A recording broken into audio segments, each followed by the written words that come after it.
नमस्कार। Learning destination के Python tutorial में आज हम देखेंगे tokens in Python.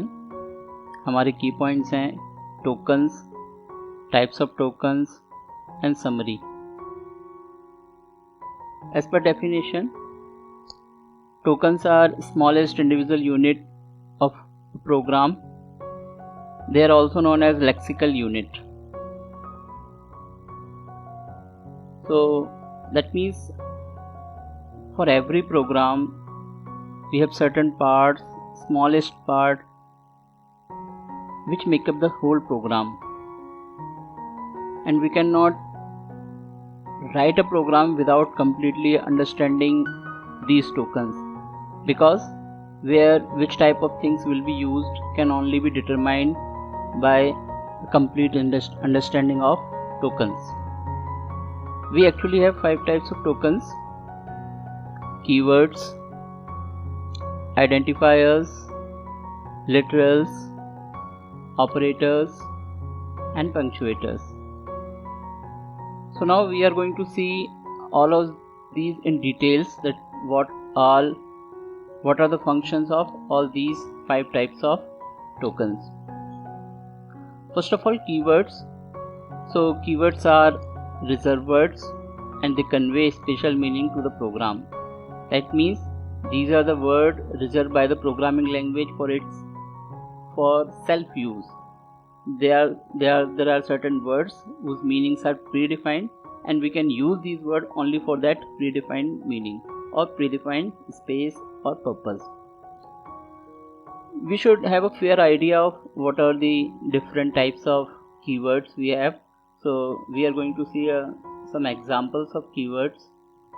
Like we have false, none, true, and, as, assert, break, class, continue, def, del, elif, else, except, finally, for, from, global, if, import, in, is, lambda, non-local, not, or, pass, raise, return, try, while, with, and yield.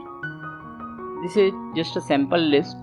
We have more and more keywords in our Python installation, and we should have a fair idea. We don't have to remember all these. We just have to have a fair idea what are the different keywords we have. The case of keywords are important because Python is case sensitive language. So for example, we have capital F A L S E, then it should always be capital F if we want to use false, because if we use small f, that will be wrong. And for assert, it is small a s s e r t, that means it starts with small a. So we should always remember the case, because when we write capital A, that will be a wrong keyword. Next we have identifier. Identifier are very important, and we should understand what are identifiers. So identifiers are names given to different parts of the program, such as variable name, function name, etc. So when we create a program, we have to give certain names to different quantities in the program. Just like we have names in real worlds, suppose Ram, Rajesh, etc. So when we say Ram, that means we are calling a boy with his name, or when we say Rajesh, we are calling a boy with his name. So that boy will respond, or that Ram will respond, Rajesh will respond. Likewise, in program, we have to give names to certain quantities, certain variables, certain functions, so that when we call them, they will listen to our voice and they will respond accordingly. So this is the purpose of using identifiers in the program. We can see a sample list of identifiers like roll number, class. The class is not a valid identifier here because it should start with capital C. because when we say small CLASS, then it becomes a keyword, and keyword cannot be used as identifiers. So it's wrong here. DOB, that is stands for date of birth for me. Tax, interest underscore rate, cost price, etc. So because identifiers are not programming defined, that means programming language has not defined identifier. The programmer has to define identifier. Therefore, there are certain rules for the programmer to give names to identifier. That means if we are going to give name to certain variable, certain function, that means there should be a rule. Okay, if you want to give name to this one, you should follow these rules. Only then the identifier will be a valid identifier. So let's see the rules of identifier forming. So identifier forming rules of Python are: can have A to Z capital letters, A to Z small letters, 0 to 9 digits, and the underscore sign. That means apart from these characters, we should not have any other character when we give name to certain things in program, or when a programmer gives some name to certain part of the program. So let's revise it. We should have capital A to Z, small a to Z, 0 to 9 digits, and underscore sign. So identifier will always have a combination of these letters only. Suppose we use @ sign, hash sign, then it will become an invalid identifier. Should not start with a digit, means 1 mark. If we write 1 mark as an identifier, it will not be a correct one. Or if we write mark 1, then it will be a valid identifier. Like if we want to give variable name mark 1, mark 2, mark 3, then these are valid one. But when we say 1 mark, 2 mark, 9 mark, likewise. So when we have digit first, that means it will be invalid identifier. Should not be a keyword. Identifier cannot be a keyword. That means for is a keyword. You can go back and see. And if we write for as a variable name or a function name, that will not be a valid identifier. So it will be invalid identifier. But when we say FORM, however, we have FOR here as well, but it becomes FORM form. Then it is a valid identifier. So for itself is invalid, but when we say form, it will be a valid identifier. Should not have space, means father space name. When we want to give names to a variable where we want to store father name, and we say father space name is a variable name, then it is not a valid variable name, because Python does not allow space between multiple word name. So either we can use father underscore name, because underscore is a valid sign for naming identifier. So we can write father underscore name, or if we want to combine those words, we can say father without space, we can say name. I have capitalized N because when we capitalize certain words, characters in a name, that will be easier to read. Father name. So likewise, I have written father, then capital NAME. So we should not have space between identifier names. Capital and small letters are treated differently, as I have already told you that Python is case sensitive language. That means if I say I have a variable DOB, and when I want to use it and I mistakenly write it as DOB, then it is not recognizable by Python. So then small dob and capital DOB are two different identifiers. We should always remember that. So after this information, we should always know that what are the valid and what are the invalid identifiers. Suppose I write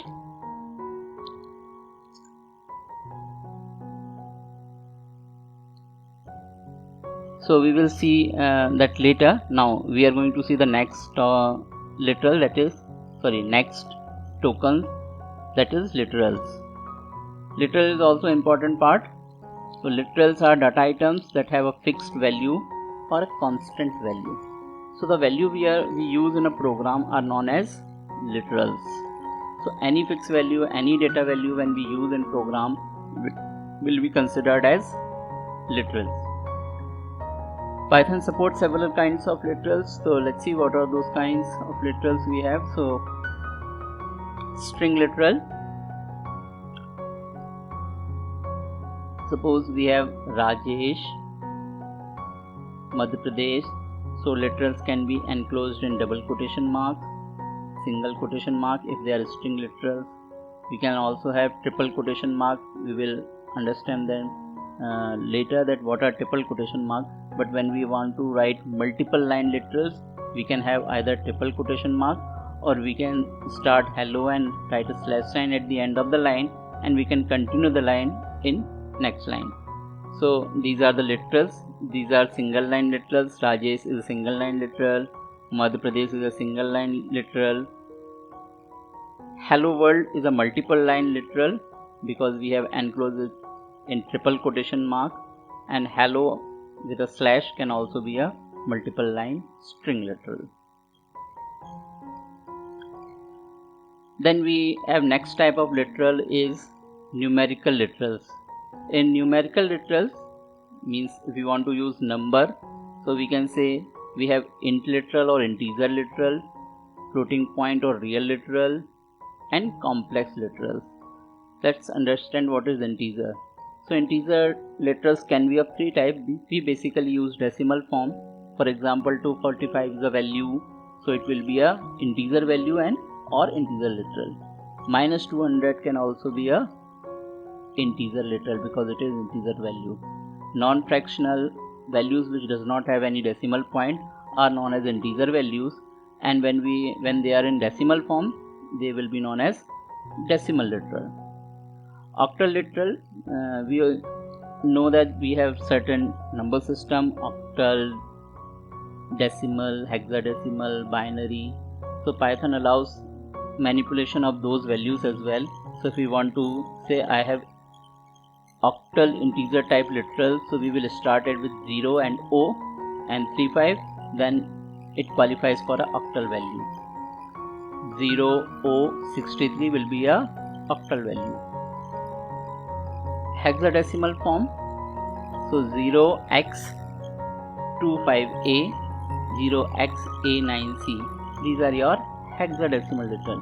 If you know what is hexadecimal form, you will better understand what are these values. Otherwise we can generally think that integer values are 245 and minus 200.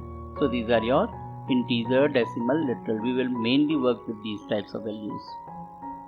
Floating point literals can be written in two forms, either in fractional form or exponent form. In fractional form, value will look like as 25.56 or minus 78.35. So when the value have decimal point or decimal values, also known as real values, they are known as values in floating point. These values can also be expressed in exponent form by using a sign e. In normal mathematics, we say exponent form as 10 raised to the we express these values in power of 10. So here we cannot write power of 10, that's why we will write e, which will signify the power of 10. That means it is 0.2556 e2. That means it is 0.2556 multiplied by 10 raised to power 2, and that will equal to 25.56 when we solve it. Likewise, we can also have 0.78 e minus 3, that will become 0.00078, because 10 raised to the power minus 3 means we will have to multiply the value by 10 raised to power minus 3. Complex literals. Complex values are known as in the form of a plus bj. Actually, we understand that complex numbers are a plus bi, but in Python we don't use I, because I in electronics they are mainly used. So here instead of I we will use j, capital or small, and j will represent under root minus 1. So examples: 3 plus 4j, will be a complex value, and Python is very much capable of adding, subtracting, multiplying these complex numbers without writing any routine, without writing any additional functions. So when we say 3 plus 4j, we will have 3 as a real value or real part, and 4 will be a imaginary part. So these three forms, integer, floating point and complex, will be known as numerical literals. So we have seen string literal. We can also process numerical literals in Python. Apart from these, we also have Boolean literals. So Boolean algebra, if you have already studied, you will know that there are two values, true, false, 0, 1 and yes, no. These types of values are known as Boolean values when we have only two states. So Python will provide two values as capital TRUE, or for false it is capital FALSE. These two are known as Boolean literals. We have one more additional value here, that is special literal, and that special literal is none. None literal indicates absence of value. That means if we want to assign nothing to a variable, we can always write variable equal to NONE, and that will be a absence of value, that indicates absence of value. After tokens, keyword, identifier, literal, we are going to study the fourth one, that is operators. So operators are tokens that trigger some computation or action on data. That means these are the operators. If we use them with values, they will perform certain action and will give us the result. Just like 3 plus 4 will trigger the addition operation on 3 and 4 and give 7 as a result. Likewise, we have different types of operators. We can categorize them into different categories. Like we have arithmetic operators. For addition we have plus sign, for subtraction we have minus, for multiplication we have asterisk, for division we have divide sign, for floor division or integer division we have double divide sign, for modulus or mod we have percent sign, for exponent or power we have double asterisk sign. Like we have relational operators, greater than, less than, greater than, equal to, less than, equal to, not equal, equal to and not equal to. Should always remember that if you want to compare two quantities, we will have to use double equal sign because single equal is known as assignment operator. We have logical operators, and, or, not, membership operator, in, not in, identity operator, is not. So because we are mainly focusing on tokens, so we are not going into the details of operator because that will be covered in a separate video. So these are different types of operator, how they will function, how they will work, how we can use them in a program. That will be a topic for next video. So we will cover it in later videos. The last but not the least is punctuators. So punctuators are symbols that are used to organize sentence structure, statements and program structure. These are also known as separators. So when we try to write a program, or when we write a program in Python, we have to separate different statement with another statement, different parts with different other parts. So we will have to use certain signs, and those signs are known as punctuators or operators. For example, some common signs are single quote, double quote, hash, slash sign, that is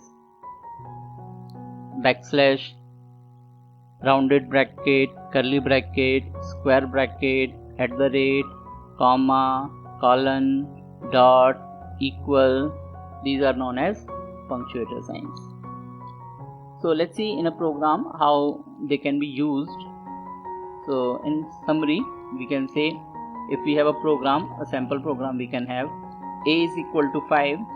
We can say a is a variable and 5 is assigned to a if a is greater than or equal to 10. if the value of a, whatever it is, right now it is 5, if it is greater than or equal to 10, then we will come inside if and we will say print a, which is value of a, is greater than or equal to 10. If this condition is false, then we will go to else and we will print a is less than 10. So in this program we have used all types of tokens. For example, first we will say keywords. So keywords are reserved words. So here we have two reserved words in the program, if and else. These two are reserved. If we want to apply a condition, we will have to use if word, and if we want to say if the condition is false, we have to perform something else, then we will write else clause, and these two are reserved words, also known as keywords. After keywords we have identifiers. So identifiers are names given to different quantities, variables, functions, etc. So here we can say a is a identifier, and we are using this identifier as a variable name. That means if we say equal to 5, that means a is bound to 5. Whenever we use a, the program will understand it as 5. For example, if we say a is greater than or equal to 10, that means it will be understood by the compiler as Python as 5 is greater than or equal to 10. Since 5 is greater than or equal to 10 is false, we will go to the else and we will print a again. So that means it is bound to 5, so we will get 5 here. 5 is less than 10. That will be our output. So identifiers are names. They are bound to certain functions, variables, etc. Then we have literals here. Literals are fixed values, and we have used certain fixed values here. For example, 5 is a value. We can easily identify the type of this value, and 5 is integer literal. 10 is also a value, so 10 is also integer literal. We have also used here in double quotation mark is greater than or equal to 10.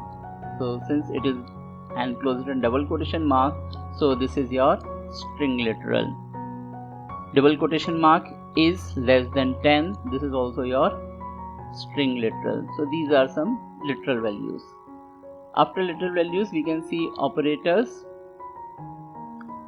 So equal sign and greater than or equal to. Fine. Equal can be thought of as an operator because it is also known as assignment operator, and we can also qualify it as punctuator as well. So but we are treating it as operator here. So if this is assignment operator, will assign the value 5 to a, and this is a comparison operator, will compare the value of a with 10. If it is true, we will go to if it is false, we will go to else part. Punctuators are separators, we all know, and it is used to organize program structure. So for here, if a is greater than or equal to 10, colon sign. This colon sign denotes that this statement follows this condition or this if statement. That means if the condition is true, we will have to perform all these statements followed by this colon sign. So this will also create a block. That means these block statements under the if will be executed. Then we have else and colon sign as well. This is also your punctuator. Anything follows this sign will be a block, and all the statement inside the else will be executed if we reach else clause. Likewise, we have comma here, so these are also known as also separating the two parts, the value of the variable and a literal string literal. So because these two are separated by this comma, this is also a punctuator. So I hope you have understood well that what is token and what are the different types of tokens we have, and in the program where all these tokens are used. So for better understanding of a program and writing a program, understanding a program, we should know thoroughly what are tokens, what are the different types of token, and how we can use this token or where we are using this token in program.